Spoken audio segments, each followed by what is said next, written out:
merci infiniment de nous accueillir dans votre bureau. C'est un grand plaisir. On savait que vous ne pouviez pas venir, puis on tenait vraiment. En fait, ce qu'il y avait, c'est qu'on cherchait un expert en gouvernance. Puis on a réfléchi pas trop longtemps, puis on s'est dit, ouais, ça va être lui qui le va. Puis comme vous étiez coincé, on a décidé de faire cet exercice. Donc, merci de vous prêter à ça. L'entrevue, puis c'était dans le cadre d'une entrevue.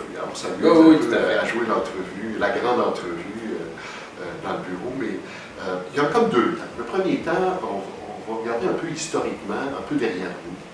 Hein, puis ensuite de ça, peut-être quelques thèmes qu'on va aborder ensemble. Puis à la fin, j'ai un jeu à vous proposer. Puis vous me direz si vous voulez jouer au jeu. Si vous ne voulez pas, vous m'arrêtez. D'accord? Vous avez droit au 5e amendement. Ah, d'accord. Super. Super. Que je n'invoque pas souvent. C'est ça.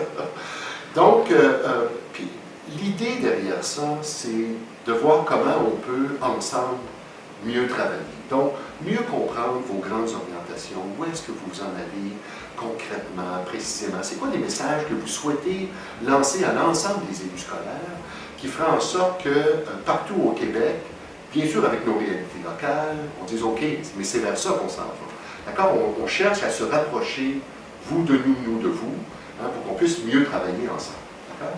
Bien sûr. Au tout début, on se rappelle, il y a quelques années, ça fait combien de temps que vous êtes ministre de l'Éducation? Ben, ça fait à peu près un peu plus qu'un an et demi. J'ai été nommé à la famille en fin janvier 2016 et à l'éducation fin février 2016. Qu'un an et demi et déjà tout ça de fait. Oh, oui, c'est pas mal. Oui, pas mal. Ouais, non, je suis assez satisfait quand même de l'ensemble du travail et du boulot accompli. Heureux également de la collaboration, je dirais, de l'ensemble des gens du réseau et de la société en général. Moi, j'ai toujours appelé à une grande mobilisation autour de l'éducation. J'ai toujours cru que c'était nécessaire de se mobiliser autant chez les acteurs que chez nos concitoyens pour et envers l'éducation. Et peut-être le nez collé sur l'arbre, mais j'ai l'impression qu'on est à l'amorce de ça, où on est engagé vers cette mobilisation, dans la mesure où on en parle beaucoup. Et les gens semblent vouloir se ranger derrière le projet de la réussite éducative, et ça, j'en suis très heureux. Ce projet-là, on va en parler un petit peu plus loin, mais la première question que j'aimerais vous poser, c'est lorsque un premier ministre forme son cabinet, il y a un moment de presse assez solennel aussi où il lit, où il présente un peu le mandat qui est confié. J'ai fait un peu mes devoirs, je suis allé fouiller un peu, je suis allé écouter ce que le premier ministre vous avait dit, puis je vais vous citer un petit extrait, puis j'aimerais peut-être que vous me disiez, depuis cette phrase-là, qu'est-ce qu'il y en est? Quel chemin vous pensez qu'on a parcouru? Puis plus précisément après, on verra comment vous appréciez l'année 16-17. D'accord? Donc, le premier ministre vous avait dit il est essentiel de donner encore plus d'importance à l'école, à la salle de classe, de donner de la voix aux parents, de la voix aux enseignants, même chose pour les dirigeants d'établissement. Alors, depuis qu'il a nommé cette phrase-là, à aujourd'hui, si vous aviez à me dire votre niveau de satisfaction, ou comment vous regardez cette période de temps? Il y a deux choses. D'abord, la première chose qui m'a été dit au moment de ma nomination comme ministre de l'Éducation, qui s'ajoutait à celle précédemment de ministre de la Famille, c'est de travailler avec les deux ministères pour les enfants et pour la réussite. Et mettre en commun deux grands réseaux, leurs acteurs, les parents et les ressources de l'État pour un projet commun qui est l'éducation. Et ça, moi je le vis au quotidien. Pour moi c'est extrêmement important. Je vais m'avancer en disant que je pense sincèrement que ces deux missions-là vont extrêmement bien ensemble. C'est un tout cohérent. Et ça, je l'entends beaucoup. Les gens reconnaissent que ça va de soi. Alors ça, c'est la première chose. Donc, ça habite l'ensemble de mes décisions. Autant lorsque je travaille au sein du ministère de la Famille avec les services éducatifs de garde, que lorsque je prends des décisions ou travaille avec les acteurs du milieu de l'éducation en leur rappelant qu'il y a une période avant l'entrée à l'école, une période déterminante pour le développement global des enfants. Ensuite vient les mots que vous avez rappelés en disant que le premier ministre souhaitait et souhaite, je pense comme tous les élus, et c'est vrai également pour les élus scolaires, que le miracle ait lieu là où il doit avoir lieu, c'est-à-dire dans la classe. Et là-dessus, si on peut mieux soutenir ceux qui y travaillent, avoir une meilleure collaboration de l'ensemble des acteurs, tous tournés vers l'élève qui, en passant, se retrouve dans la classe, posons les gestes en conséquence qui vont faire en sorte qu'on soit capable d'y arriver. Et là, ça veut dire bien des choses. Ça veut dire l'application de la subsidiarité dont on avait parlé aujourd'hui dans la loi. Ça veut dire parfois une décentralisation. Ça veut dire parfois une meilleure collaboration. Alors, moi, j'essaie qu'on soit toujours le plus près possible des personnes pour qui on travaille, qui sont des enfants. Et moi, j'ai toujours eu en tête. Je veux dire, quand j'ai été nommé ministre de la Famille, j'avais rencontré des gens de la fonction publique ici qui sont extraordinaires au ministère de la Famille. Et j'avais dit, vous savez, dans l'ordre des choses, nous sommes citoyens venus avant l'administration. Et c'est normal parce que l'administration est au service du citoyen. Et ça ne devrait jamais être l'inverse. Et c'est vrai également en éducation. Dans ce contexte-là, moi je rappelle comment c'est une fierté, comment c'est un privilège de servir l'autre. Et dans cette optique-là, alors c'est pour ça qu'on est toujours tourné vers l'élève. Et c'est pour ça qu'à chaque fois que je parle avec des gens, peu importe où ils se retrouvent entre le ministère et l'enfant, de toujours regarder, non pas vers le bas, mais vers l'élève. Alors, c'est dans cette optique-là que ces gestes-là sont posés. Et je dirais qu'après le projet de loi, après les règles budgétaires, après les différentes actions que nous avons posées, après la collaboration que nous avons établie, autant avec vous qu'avec les autres partenaires, j'ai l'impression qu'on est en train de matérialiser cette intention.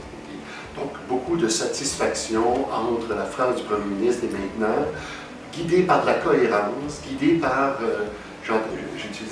J'utilise votre expression, le miracle dans la classe, ouais. Donc permettre à l'enfant d'atteindre le maximum de son potentiel. Donc un bon niveau de satisfaction. Maintenant, oui, je vous en prie. Oui, tout à fait, là, vous avez raison. Je pense qu'on a fait ce qu'on devait faire et c'est ce qu'on avait dit.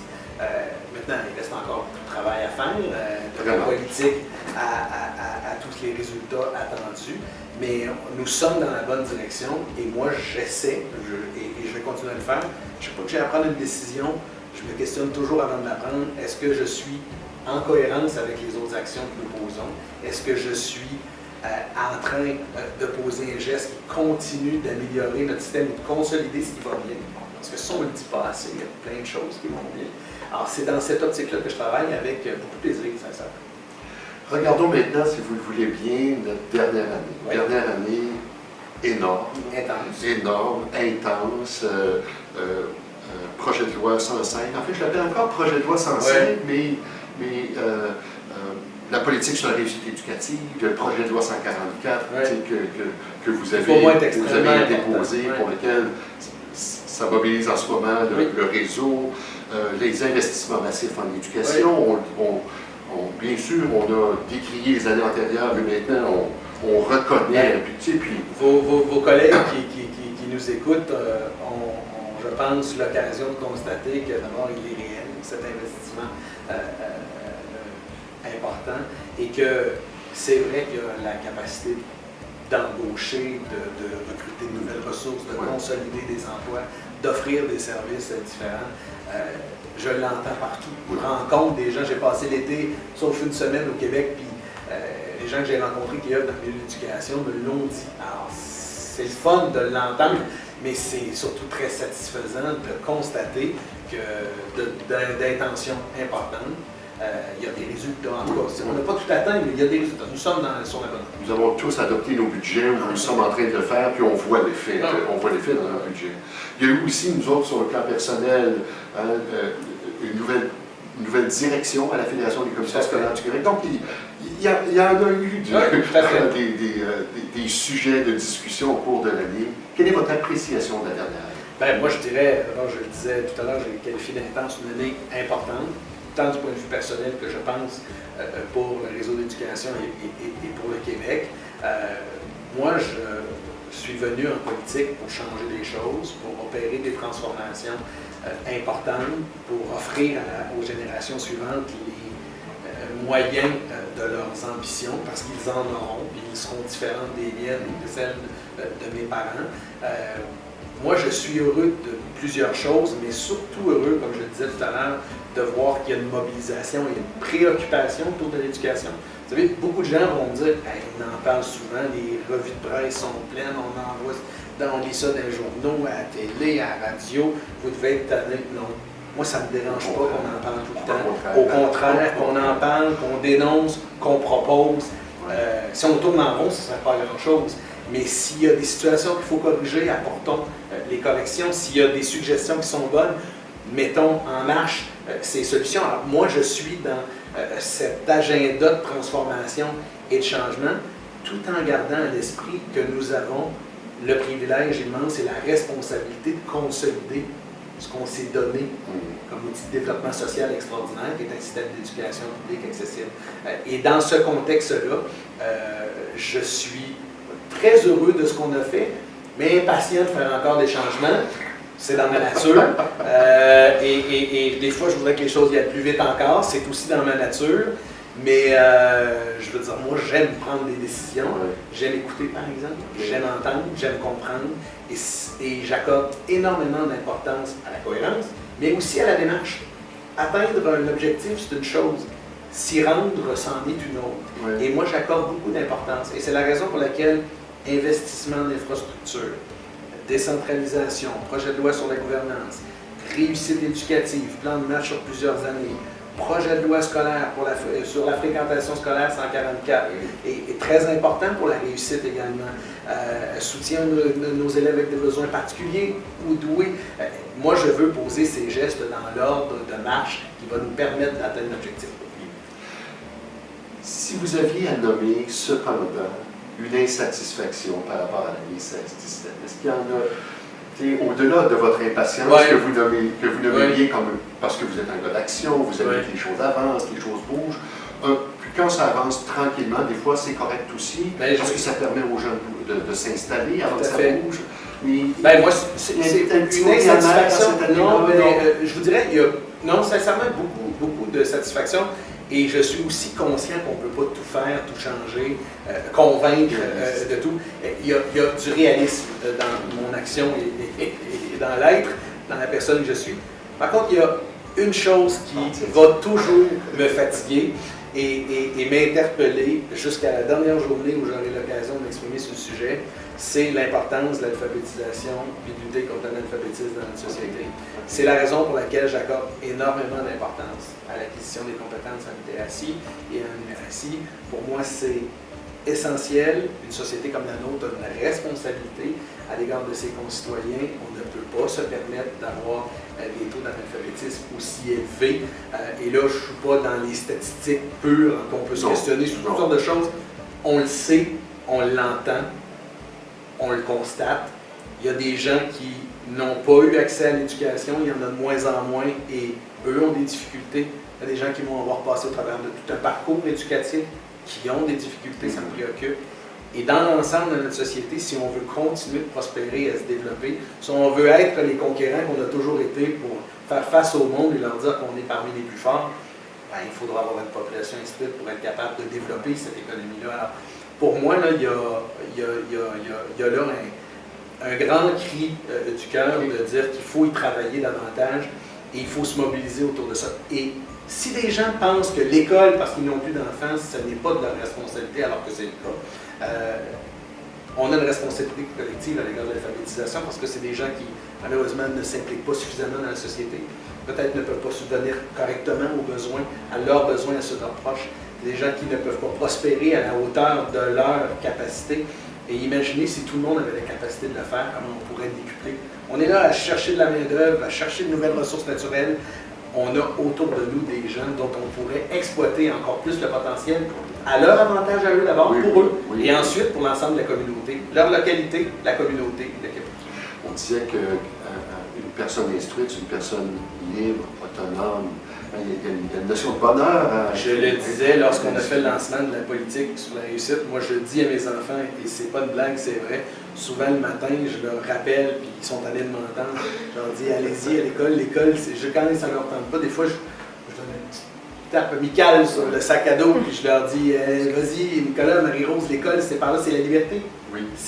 Et après la liberté, c'est la capacité d'être curieux, parce que moi, j'accorde beaucoup d'importance à la curiosité. Alors, c'est pour moi extrêmement important. Alors, je le répète à mes enfants, ça me fait plaisir de le répéter aux autres également. Merci beaucoup pour ce petit retour en arrière, un peu le bilan. Maintenant, si vous le voulez bien, j'aimerais qu'on rentre un peu dans des thèmes centraux qui nous touchent. Puis à la question, la réponse que vous souhaitez, bien sûr, indépendamment comment vous avez le goût de structurer cette affaire-là. La première, bien sûr, d'un point de vue très intéressé, la gouvernance scolaire.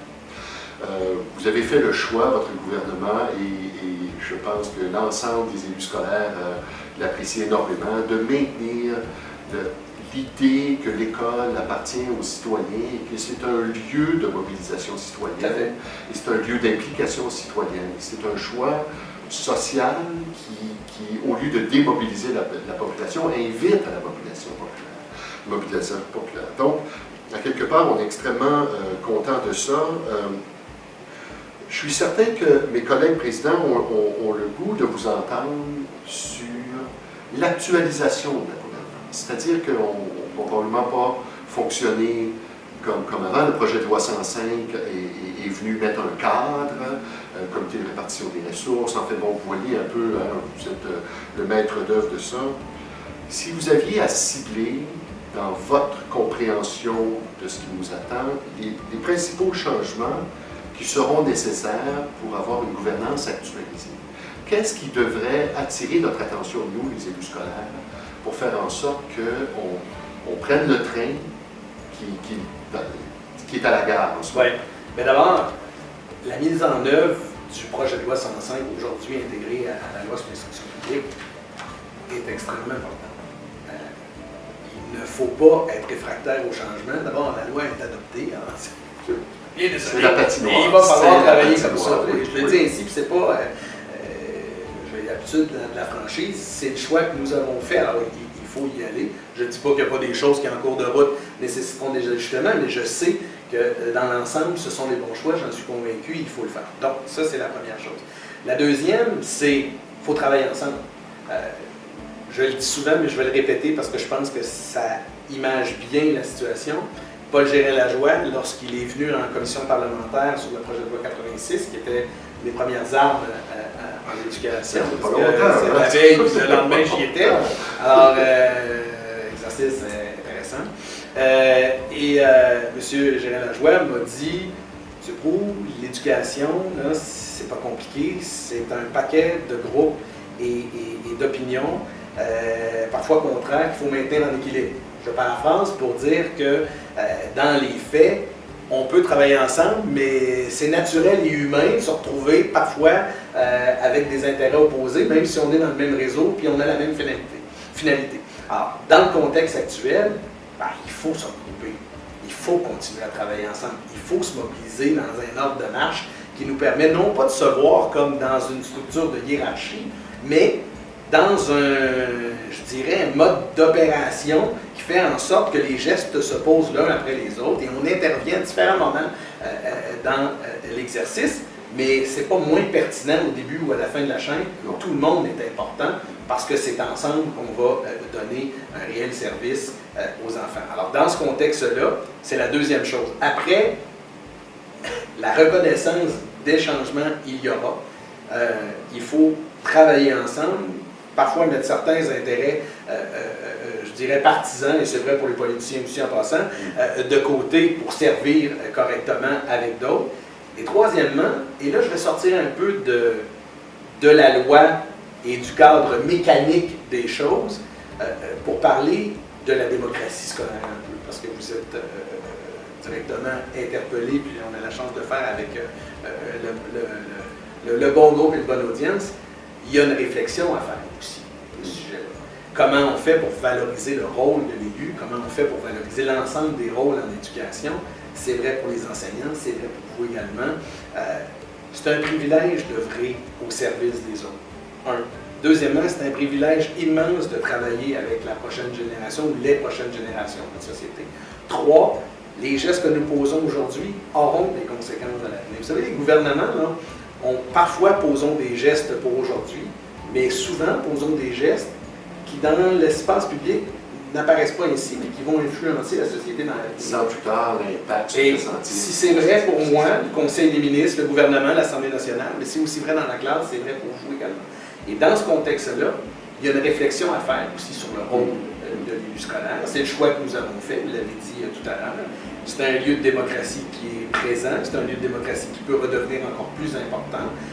Dans ce contexte-là, il faut voir aussi comment l'élu scolaire peut sortir de sa vision vers l'école dans sa gestion et aussi, et là je ne dis pas qu'ils ne le font pas, s'ouvrir à la communauté et à sa communauté en se disant ma responsabilité, est-ce que c'est les enfants dans l'école et l'administration des sommes qui me sont mises à disposition pour administrer, ou c'est également ceux qui ne sont pas encore au monde, ceux qui n'ont pas encore l'âge d'y aller? Est-ce que c'est pas également un enjeu d'alphabétisation dans ma communauté?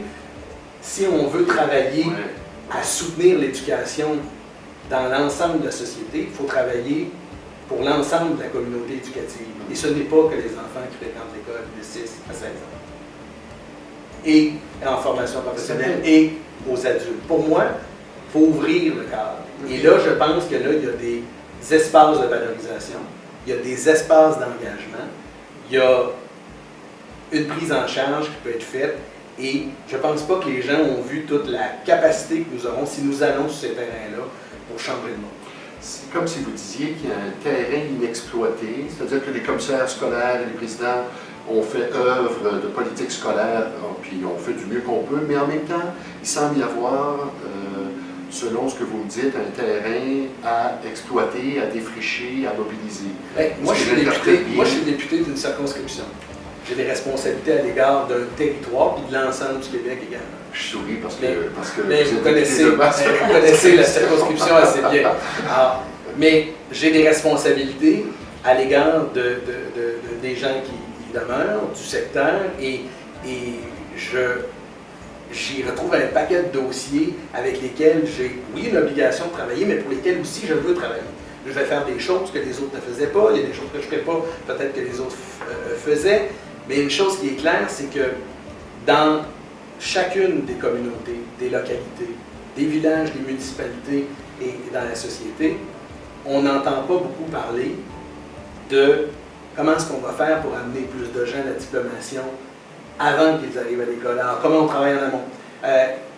Ça nous prend un lien, ça nous prend des acteurs pour travailler avec ces gens-là, ça prend des gens pour être préoccupés de la littératie familiale avant d'arriver à l'école, parce que vous savez, le parent est le premier éducateur de son enfant, c'est un tuteur extraordinaire pour maintenir le cap lorsque des besoins se feront sentir. Moi, j'essaie de travailler avec les bibliothèques publiques, j'essaie de travailler avec les services de garde, les organismes communautaires, les écoles, les élus, les organismes de persévérance. Alors, moi, j'essaie de mettre tout le monde ensemble, mais localement, sur le terrain, ça prend des multiplicateurs. Et pour moi, là, il y a là, est-ce que c'est un terrain inexploité? Peut-être pas. Est-ce que c'est un terrain qu'on pourrait davantage occuper comme élu? Je pense que oui. Je pense que c'est une responsabilité qu'il faut mettre dans la liste des responsabilités de tous les élus, qu'ils soient municipaux, scolaires, provinciaux et fédéraux. On a une responsabilité de s'assurer d'avoir une communauté éducative qui grandit sur le territoire complet. Élu par le peuple au service du peuple et non pas élu par le peuple au service de l'école unique. C'est un peu et oui, et il y a là des espaces de partage intéressants pour travailler ensemble. Et il me semble que si quelqu'un vient me voir en me disant voici pourquoi je veux vous représenter, il y a bien sûr la gestion quotidienne de l'école, de l'administration de la commission scolaire, du projet éducatif des enfants, du partage avec les autres responsables et acteurs dans le cadre scolaire. Il y a aussi toute la communauté autour pour travailler à ce qu'elle soit mieux soutenue et qu'elle soutienne davantage. C'est intéressant parce que vous tracez ce qu'on s'amuse à appeler ces temps-ci, nous, le commissaire 2.0 et le président 2.0. Vous tracez un peu les grandes lignes de ce portrait-là, parce que ce projet de loi-là invite au changement, à prendre acte. Et donc, s'il y a un changement, si l'acteur ne change pas lui aussi, il me semble en tout cas qu'il n'en va pas dans le bon train. Oui, puis à la fin de tout ça, vous savez, moi, il y a des choses qui sont de ma faute, des choses qui ne le sont pas. J'ai des responsabilités, j'ai des devoirs, vous en avez également. Et comme élu scolaire, vous avez aussi des responsabilités et des devoirs. Et il y a un bout qui vous appartient dans la représentation que vous faites. Et nous, on a à mettre en place des conditions, on en a déjà parlé, puis on aura l'occasion de le faire encore, des conditions propices à ce que cette démocratie-là soit maintenue. C'est le choix que nous avons fait. Mais dans le contexte actuel, vous avez aussi à faire une réflexion sur le comment ces choses-là peuvent évoluer dans le temps. Et moi, le message que je voulais vous transmettre à l'occasion de cette rencontre, c'est de dire, il y a bien sûr ce qui est extrêmement important, c'est le quotidien et le développement et le maintien des activités éducatives. L'école, son personnel, nos élèves, la réussite. Mais il y a aussi une communauté d'apprenants tout au long de la vie qui doit être maintenue et soutenue de façon à ce qu'elle soit mobilisée pour l'école, de façon à ce qu'elle soutienne la communauté pour son développement. Et c'est d'autant plus vrai dans des communautés où il y a des enjeux d'occupation de territoire. Pour moi, c'est extrêmement important. Le Québec est à géométrie variable, les enjeux urbains, les enjeux ruraux, les enjeux périphériques ne sont pas les mêmes. Monsieur le ministre, si vous permettez, je vous amène sur un autre registre. Maintenant, on va parler de décentralisation. D'accord? Parce que bien sûr, c'est un thème qui est extrêmement populaire, mais dans le bon sens du terme. Il y a une invitation à la décentralisation. Vous parlez de subsidiarité tout à l'heure. Mais en même temps, il y a toutes sortes de degrés de décentralisation. Il y a trop décentralisé, ça peut être galvaudé. Entre décentralisé qui favorise l'autonomie des acteurs versus décentralisé qui encourage l'indépendance des acteurs, il y a un juste milieu. Si je me souviens bien, c'est la Nouvelle-Zélande qui a tellement décentralisé qu'ils se sont aperçus qu'il s'est créé à travers les différentes écoles de grands écarts et ils se sont dit « Oups, ça ne fonctionne pas, trop décentralisé ou mal décentralisé ». Votre vision de la décentralisation, si vous aviez à nous dire trop loin ce serait ou pas assez loin ce serait? Ce serait difficile pour moi de vous dire ce qu'il ne faudrait pas faire dans la mesure où je pense qu'il faut garder à l'esprit, puis c'est le propre de ce que nous faisons, c'est-à-dire avoir des orientations et les mettre en action.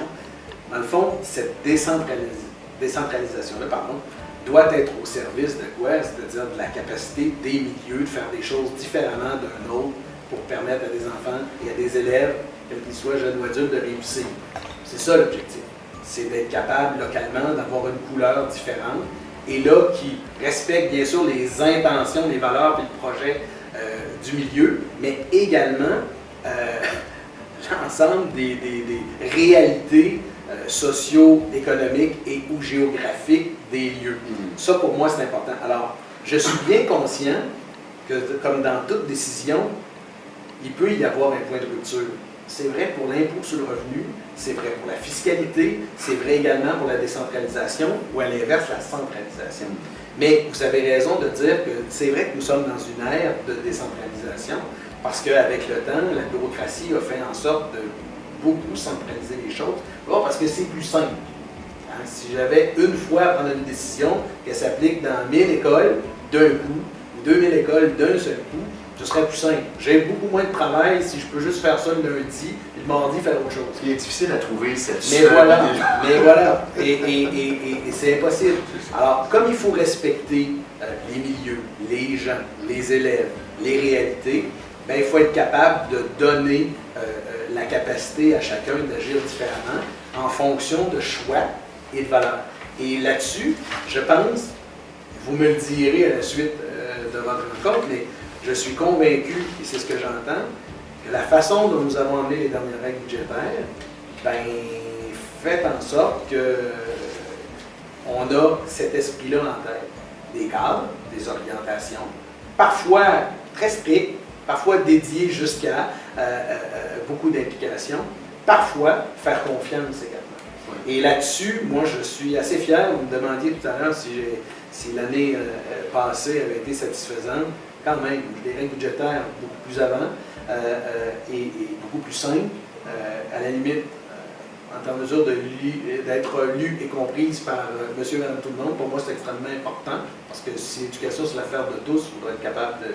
Tout le monde soit capable de... Voilà, c'est pas qu'une question de spécialiste. Hein, ouais. Moi, je suis pour la transparence et la connaissance et la reconnaissance. Alors, dans ce contexte-là, je pense qu'on a un bout de chemin de fait. Mais ce qui va me guider, c'est pas dans l'exemple précis, ben voilà ce qu'il ne faut pas faire, parce que ce qui est vrai à une place ne le serait pas là. C'est le principe. Est-ce que nous atteignons un point de rupture qui nuit à l'apprentissage, qui nuit à la réussite, qui nuit à l'organisation des lieux et à la motivation de ceux qui y travaillent? La réponse c'est oui, c'est qu'on n'est pas à la bonne place. Mais tant aussi longtemps qu'on sera capable, avec vous et avec les autres, de donner aux écoles des moyens de réussir et de faire des choses qui leur sont propres, ben, j'aurais tendance à penser que nous sommes dans le...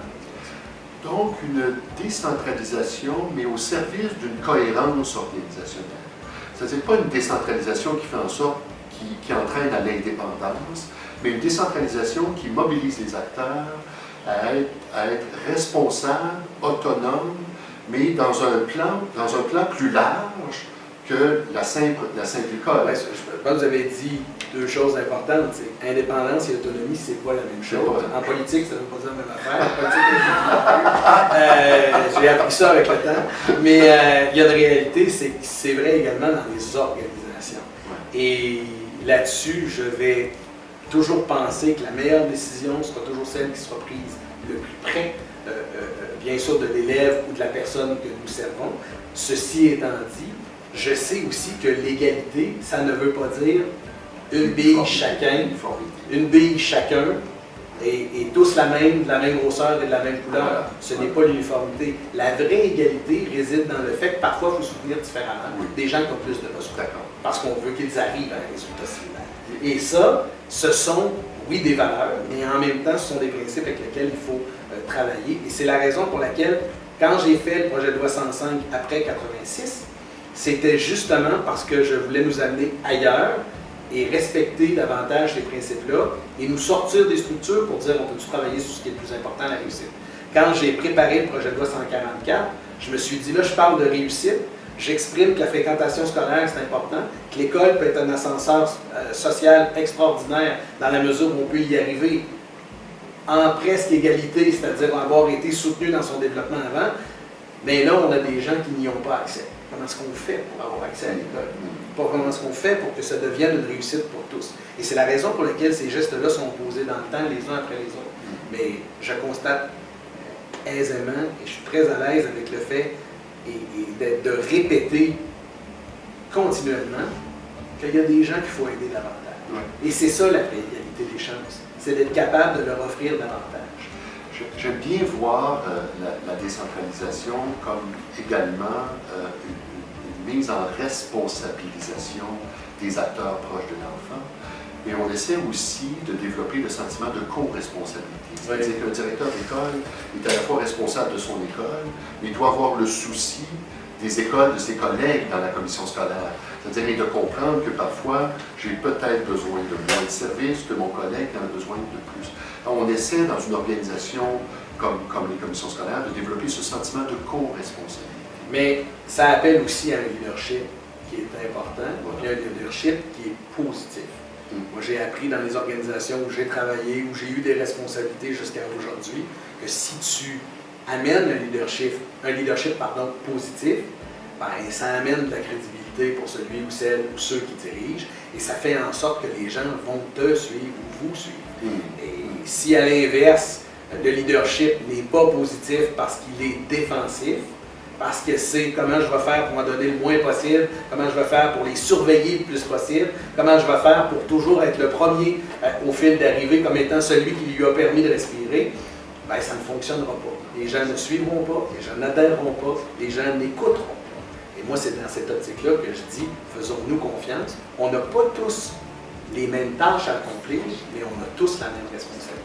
Quelqu'un me disait, si tu veux que les choses fonctionnent, fais pas preuve d'autorité, fais preuve de leadership. Mais tout à fait. Moi, je découvre en occupant ces fonctions-là ministérielles que c'est extrêmement important. La façon d'être est tout aussi importante que le plan, aussi précis soit-il. On parlait de dessin avant l'entrevue tout à l'heure. Le croquis a beau être extrêmement précis. si tu n'as pas la capacité et la volonté de mener à terme ton projet, ça va demeurer une esquisse plutôt que d'être un tableau. J'aime bien l'image. Peut-être une dernière sur des thèmes importants pour nous, qui nous amène un peu dans l'avenir, c'est-à-dire votre gouvernement réfléchit, prépare, travaille très fort, je pense, à une grande stratégie numérique. Ce qui nous projette vers une modernisation de la manière de faire l'école, oui, vers une modernisation de la manière de communiquer, de la manière d'être ensemble, la présence des réseaux sociaux. Bon, hein, on voit là, tout ce qui va toucher le numérique. Nos enfants, je ne sais pas pour vous, mais les miens sont nettement meilleurs que moi dans l'utilisation de ce médium ou de ce qui leur est mis dans les mains, en son nez avec ça. Pas moi, en tout cas. Puis aussi loin que vous êtes capable de vous dévoiler un peu, pouvez-vous nous parler un peu de ce qui s'en vient sur cette grande stratégie numérique que vous développez, si vous permettez, que vous développez, je pense, en collaboration avec d'autres ministères? Oui, effectivement. Anglade, oui, d'abord, je travaille très étroitement avec Dominique Anglade, qui effectivement pilote la stratégie numérique du gouvernement, stratégie qui sera dévoilée plus tard cette année. Pour moi, pour Mme Anglade et pour notre gouvernement, il est extrêmement important que l'éducation ait un rôle à jouer et reçoive une attention particulière dans le cadre de cette stratégie. Dans les premiers plans d'action, il y aura un plan qui touchera l'éducation et des ressources, bien entendu, pour soutenir les intentions. L'objectif, il est double. D'abord, une modernisation du Québec du point de vue numérique, un plan pour les infrastructures. On parlait tout à l'heure des réalités locales ou régionales. On aura beau avoir tous les outils numériques en ligne disponibles et applications pour favoriser un apprentissage différent. La réalité, c'est qu'il y a des secteurs où mon propre téléphone cellulaire ne fonctionne pas. Je vais dire à ma famille, on se reparle dans 6 heures parce que, qu'est-ce qui est veux-tu? Je suis sur une autre planète. Et non, je suis à quelques heures de Québec. Et dans ce contexte-là, donc, il faut travailler en deux temps. C'est travailler sur les infrastructures. C'est vrai pour les institutions scolaires, mais c'est aussi vrai pour les infrastructures numériques et techniques du Québec. Mais dans un deuxième temps aussi, il faut être capable de moderniser nos approches, nos façons de faire, d'offrir des nouvelles ressources, des nouvelles façons d'apprendre, de soutenir la pédagogie, parce que je pense, et ça fait peur, et c'est normal que certains l'expriment ainsi, c'est pas de remplacer la pédagogie, le numérique et l'informatique, la programmation, le codage, ce sont des habiletés et des compétences que vont acquérir nos jeunes que nous n'avions pas. Mais pourquoi, dans le fond? Pour eux, pour leur avenir, pour apprendre, mais c'est pour soutenir la pédagogie. On peut mettre le numérique au service des enseignants et de la pédagogie. La preuve en est, c'est que plusieurs d'entre eux ont fait ces choix-là, plusieurs développent des infrastructures. Vous savez, moi, je suis agréablement surpris et épaté, je vais utiliser ce mot-là, de ce que je vois, de ce que j'entends quand j'ai la chance d'aller dans des écoles, et j'en fais plusieurs, de constater que certaines enseignantes, enseignants ont fait des petits projets, ont développé une application, mettent en commun et en ressources et partagent leurs ressources pour ce faire, vont dans des forums. On a au Québec une communauté de développeurs d'applications scolaires, éducatives, qui pourront bientôt, parce que certaines d'entre elles sont vendues ailleurs dans le monde, être exportées. Et cette communauté-là, il faut la soutenir. Il y a là une filière économique. Intéressante même. Et donc, imaginez tout le succès que nous pourrions connaître comme communauté québécoise, éducative, être capable d'exporter tout ça. Alors, pour moi, c'est dans cette optique-là. Donc, la stratégie numérique, donc, en deux temps, bien sûr, une réflexion à l'égard de comment nos institutions peuvent être branchées au monde et entre elles. Donc, infrastructure. Et ça, il y a là un grand plan pour l'ensemble du Québec, mais qui va, par la bande, toucher nos différentes écoles et institutions. Et il y a également, à l'intérieur même de l'école, à l'intérieur même du programme de l'école québécoise, comment on fait pour arriver là où certaines autres sociétés sont déjà, c'est-à-dire mettre cette informatique et ce numérique-là au service de l'apprentissage et l'inscrire dans le coffre à outils des élèves. Moi, je le dis souvent à mes enfants, en poussant sur le sac à dos tout à l'heure, que dans le fond, ce sac-là, c'est l'image que je leur donne, ils sont petits encore, là, 5e année et 4e année, 6e année, pardon, septembre et 4e année, et je leur dis, ça c'est le sac avec lequel vous allez travailler ensuite. Parce que vous y mettez dedans des connaissances, mais aussi des compétences que vous allez avoir acquises. Et ces habiletés-là, et c'est avec ça que vous allez gagner votre vie, c'est avec ça que vous allez vous déployer, puis vous allez réussir votre vie, élever votre famille, puis vous... Alors, c'est important pour moi, je pense, dans la société dans laquelle nous vivons, et quand on regarde là où on s'en va, d'inclure des compétences comme celle-là, des habiletés comme celle-là. Alors, moi, je suis très favorable à ça. Comment ça se fera? On aura la chance d'en discuter, mais je pense qu'on ne peut pas ne pas prendre le train des changements et de l'implantation du numérique dans nos environnements éducatifs. Oui, on n'a pas les mêmes, nous n'avons pas les mêmes enfants dans nos classes que les enfants qui étaient là il y a 25 ans, par exemple. Pas du tout. Vous parlez beaucoup d'outils, de moyens d'apprentissage, de ressources, de développement des compétences. Iriez-vous jusqu'à dire que ça va transformer le programme de formation de l'École québécoise? Oui. Il y a, je pense, une réflexion à faire. Okay. Jusqu'à quel point on va l'influencer par cette nouvelle réalité. Il reste, je pense, des réponses à donner. Je l'ai dit, puis c'est dans le cadre de la politique sa réussite éducative, alors c'est pas nouveau. Je pense qu'il y a une réflexion à faire sur le programme de l'École québécoise également. Et là, je ne suis pas, parce que c'est ma façon de travailler, dans pourquoi les gens, certains rejettent le régime pédagogique tel que nous l'avons, puis pourquoi d'autres trouvent que c'est la meilleure chose après le pain tranché. Je ne suis pas là-dedans. Là. Moi, je suis. Et voilà. Et posons-nous plutôt la question, à mon avis, la plus importante. Un programme doit représenter les élèves que nous avons devant nous, mais aussi doit être en mesure de les préparer à un avenir différent. Et dans ce contexte-là, quelle sera au Québec notre façon de faire pour s'assurer qu'en tout temps, on soit là où on doit être avec notre programme? Que notre système réponde à ces questions. Former des citoyens instruits, engagés, critiques, mais aussi aptes à se déployer et à continuer de faire prospérer le Québec. Et dans ce contexte-là, je trouve que les questions les plus importantes, c'est pas de se demander à quelle heure on va suivre le cours de codage. C'est plutôt de se demander... En a-t-on besoin? En a-t-on besoin, c'est vrai. Comment pouvons-nous, dès maintenant, rapidement réfléchir à ça sans être obligé de transformer l'ensemble de l'œuvre et là, de perdre le temps fou et même peut-être ne pas réussir parce que ça devient trop compliqué. Moi, je veux qu'on se pose ces questions-là, puis comment on fait pour dépolitiser tout ça, pour que dans l'avenir, ben, lorsqu'on aura besoin de faire des changements, ça ne soit pas une bataille à chaque fois entre ceux qui veulent tout garder et ceux qui veulent tout changer. Ce sera normal et habituel, et ça sera dans l'ordre des choses de faire évoluer notre école au rythme de la société. Lorsqu'on regarde la cible, ça devient plus facile de s'entendre que lorsqu'on regarde notre corporation. Oui, et lorsqu'on regarde la cible ou la destination, ça nous permet de voir le chemin pour s'y rendre. Monsieur le ministre, je vous amènerais peut-être un côté un peu plus léger pour terminer cette entrevue. Nous sommes l'été. Hein? Encore, bientôt. Oui, voilà. voilà. Quelques petites questions, puis comme je vous le disais tout à l'heure, vous avez droit au 5e amendement. Oui, voilà. Vous dites, je vais retirer, pas celle-là, vous ne touchez pas à ça. Mais en même temps, pour permettre au président, puis là, je sens les oreilles pousser un peu, parlez-nous de vous un peu. C'est certain qu'il vous écoute. Si vous me disiez, Alain va dire quel genre d'élève j'étais, puis quel genre d'élève au secondaire je suis devenu ensuite.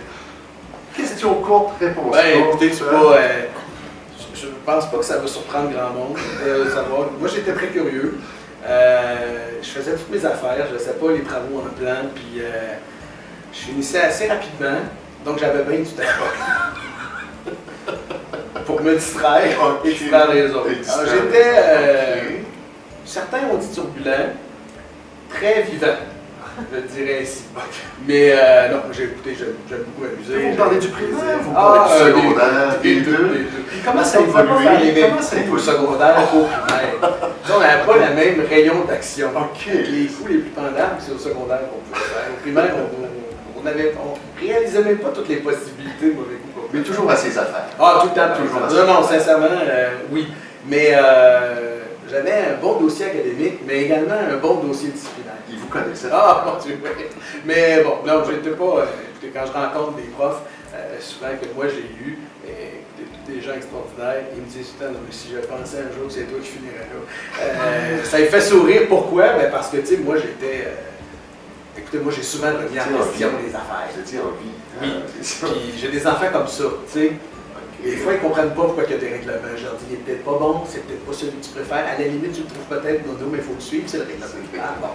J'en ai des mêmes à la maison, nous aussi, des règlements comme ça. Parlons-en des enseignants. Vous savez, on a tous un enseignant qui nous a marqué dans la vie. Hein? Puis bon, ça, c'est la question à laquelle tout le monde. Et moi, c'est pas ça qui m'intéresse, c'est l'inverse. C'est-à-dire, vous avez marqué quel enseignant dans votre vie? Si vous me disiez, Alain, il y en a un, c'est sûr qui se souvient de moi.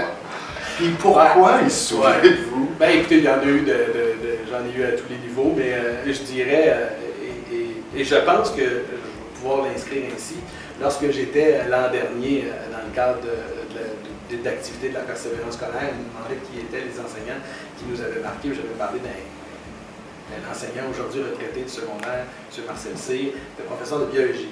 Et un homme extraordinaire que moi j'ai beaucoup aimé parce qu'il avait compris quel type de gars j'étais, puis il avait bien compris qu'il fallait m'occuper d'autre chose. Okay. Et donc, avec lui, il était capable de faire plein de choses et d'avoir des discussions philosophiques là, sur plein d'affaires. Puis il était en mesure de répondre à mon besoin de curiosité. Alors, moi qui ai une curiosité importante, il était en mesure de nourrir cette curiosité. Et je dirais que je pense avoir marqué un prof comme M. Cyr, M. Marcel.